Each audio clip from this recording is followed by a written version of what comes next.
भगवान श्री कृष्ण के मृत्युलोक से प्रस्थान करने का समाचार जैसे ही पांडवों को मालूम हुआ,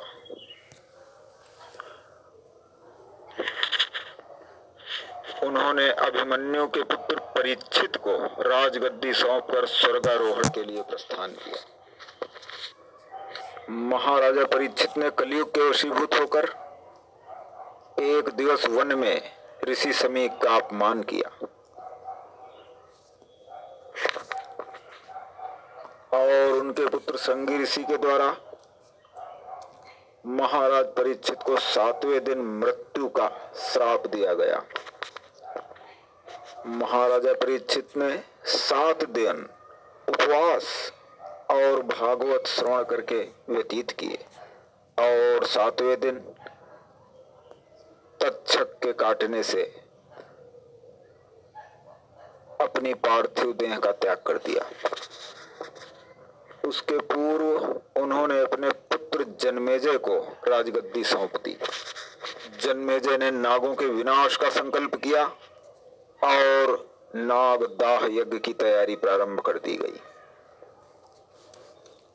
तभी एक विद्वान ने भविष्यवाणी की कि जिस स्थान और समय में यज्ञ कार्य प्रारंभ हुआ है उसे देखकर ऐसा प्रतीत होता है कि एक ब्राह्मण के कारण यज्ञ पूर्ण नहीं होगा।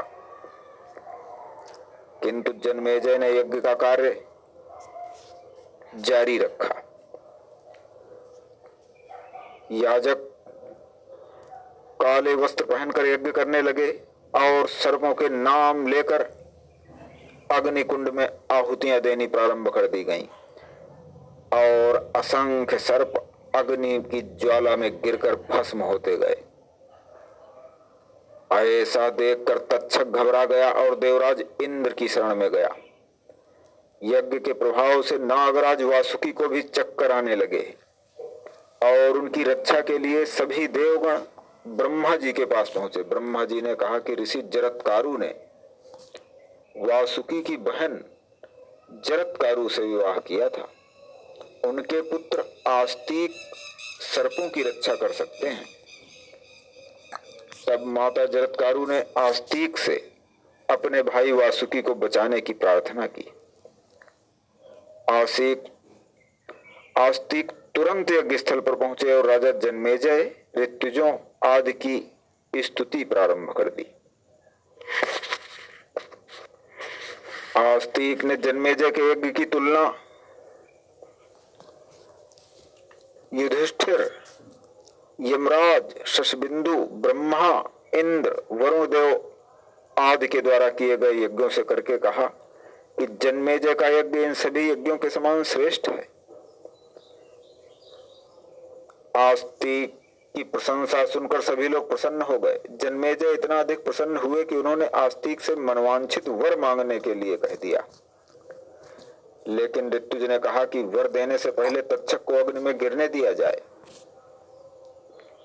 मंत्रों के प्रभाव से अधिकतर सर्प यज्ञ की अग्नि में घिरकर भस्म हो गए थे, किंतु तक्षक अभी भी बचा हुआ था। अग्निदेव ने बताया कि तक्षक इंद्रदेव का मित्र है और उनके विमान में छिपा हुआ बैठा है। जन्मेजय ने कहा कि इस प्रकार मंत्रोच्चारण किया जाए कि तक्षक के साथ इंद्र भी अग्नि में भस्म हो जाए। ऐसा जानकर इंद्र ने तक्षक का साथ छोड़ दिया। यज्ञ के होता ने जैसे ही तक्षक के नाम की आहुति डाली तो तक्षक आकाश में दिखाई देने लगा और धीरे धीरे यज्ञ की ज्वाला के समीप आ रहा था। ऋत्विज बोले, महाराज, तक्षक को अग्नि में गिरने से कोई नहीं रोक सकता। अब आप इस ऋषि कुमार को वर दे सकते हैं। आस्तिक को इसी क्षण की प्रतीक्षा थी। तक्षक अग्नि में गिरने ही वाला था कि आस्तिक बोला, महाराज, मैं वर मांगता हूं कि आपका यज्ञ तत्काल बंद कर दिया जाए। और आस्तिक ने तक्षक को लक्ष्य करके 3 बार कहा कि ठहर जाओ।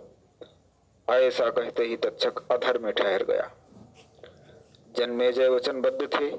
उन्होंने कहा, यज्ञ समाप्त किया जाए और सभी नाग अब कुशलता पूर्वक रहें।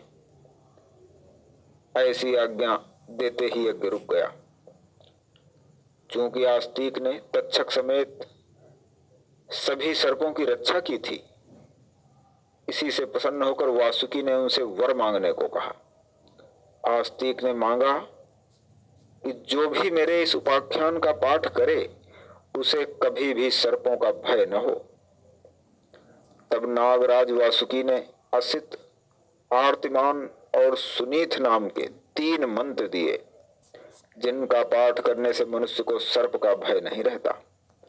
ये मंत्र इस प्रकार हैं।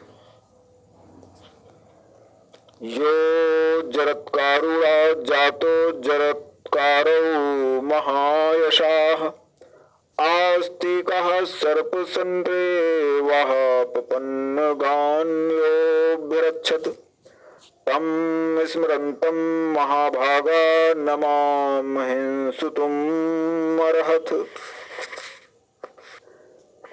जरत्कारु ऋषि से, जरत्कारु नामक नाग कन्या से जो आस्तिक नामक यशस्वी ऋषि उत्पन्न हुए और जिन्होंने सर्प सत्र में तुम सर्पों की रक्षा की थी, उनका मैं स्मरण करता हूँ।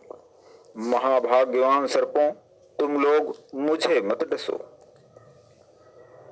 सर्पाप सर्प भद्रम ते गच्छ सर्प महाविष जन्मे जयस्य यज्ञान्ते आस्तिक वचनम समर।